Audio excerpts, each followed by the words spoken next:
आज मैं आपसे कुछ कहने के लिए आया हूं। मेरे हाथ में इसमें हाई कोर्ट ऑफ कैलकाटा का एक आदेश है।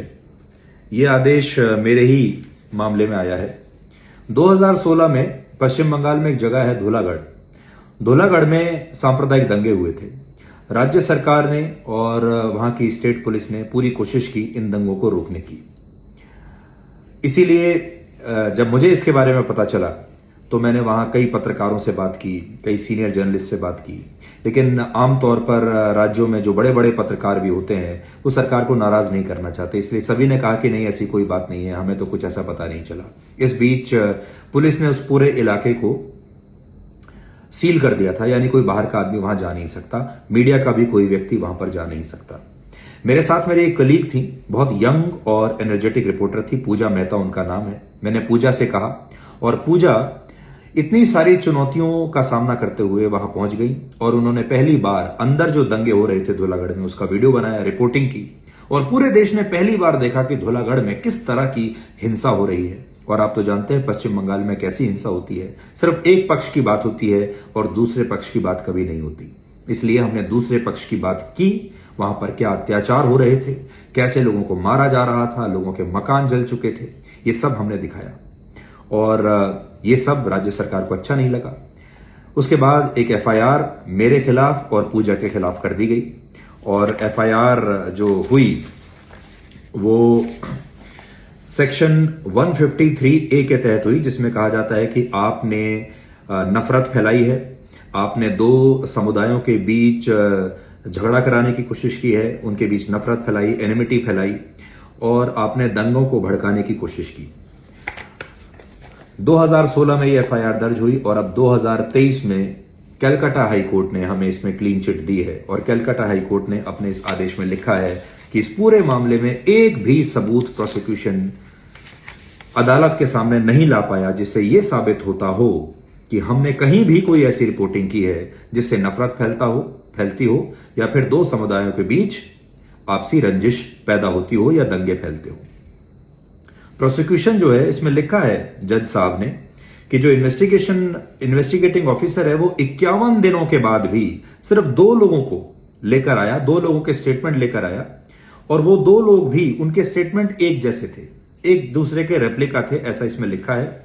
और इसमें यह भी लिखा है none of those two witnesses could speak any single word intending to promote enmity between two different communities to attract the provision under section 153A। और आखिर में अदालत ने यह कह दिया कि prosecution could not produce any document showing intention to cause disorder or incite the people to violence। और ये कहा कि इसमें कुछ भी ऐसा नहीं है जिसके तहत सेक्शन 153A लगाया जा सके, इसलिए उन्होंने इस एफआईआर को, इस पूरे मामले को रद्द कर दिया। आज मैं आपके सामने क्यों आया हूं? आपको यह बताने के लिए आया हूं कि सच की तो जीत हुई है, सब यही कहेंगे, मैं भी यही कह रहा हूं, इंसाफ जीत गया, सच की जीत हुई है। लेकिन इस केस ने मेरे जीवन के 7 साल ले लिए और यह सिर्फ एक केस नहीं है, ये एक फैशन बन चुका है आजकल कि अगर कोई भी पत्रकार, कोई भी आवाज आपके खिलाफ आए जो किसी राज्य सरकार को सूट नहीं करती, किसी नेता को सूट नहीं करती, किसी उद्योगपति को सूट नहीं करती, उनके पास पूरी व्यवस्था है, बड़े बड़े तंत्र हैं, पैसा है, बड़ी बड़ी लीगल टीम्स हैं, वकील बैठे हुए हैं। एक पत्रकार कहां तक किसी अदालत में जाएगा, हाई कोर्ट में जाएगा, सुप्रीम कोर्ट में जाएगा, और अगर ये सब करता रहेगा तो अपना काम कब करेगा, अपना घर कब चलाएगा, उसके करियर का क्या होगा। लेकिन ये सारे लोग आपके पीछे पड़ते हैं ताकि आप चुप हो जाएं, ताकि आपकी आवाज दब जाए, ताकि आपको डर लगने लगे। अगली बार जब आप ऐसी रिपोर्टिंग करें तो आप पिछली बार के सारे एफआईआर और जो सारे केसेस हैं वो आपको याद आ जाए। 7 साल इस केस ने ले लिए। 2012 में मेरे खिलाफ एक और ऐसा ही झूठा केस दायर किया गया था। उस केस को बंद होने में 11 वर्ष लगे।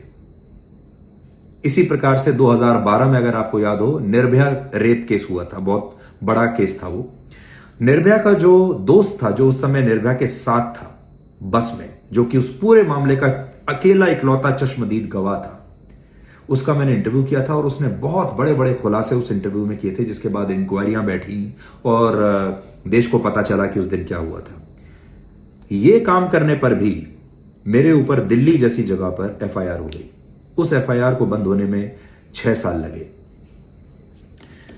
इसी तरह की रिपोर्टिंग को लेकर केरल में एफआईआर हुई है, पश्चिम बंगाल में एफआईआर हुई है, हैदराबाद में एफआईआर हुई है, पंजाब में एफआईआर हुई है। आपको याद होगा जम्मू में कठुआ रेप केस हुआ था, उसमें मैंने लोगों को सच दिखाने की कोशिश की थी जो कोई नहीं दिखा रहा था उस समय। कठुआ में आप याद कीजिए, तब भी एक बहुत बड़ा इकोसिस्टम मेरे पीछे पड़ा और उन्होंने लगातार बदनामी करने की कोशिश की, लगातार बताया कि मैं किसी एक पक्ष, एक धर्म की बात करता हूं।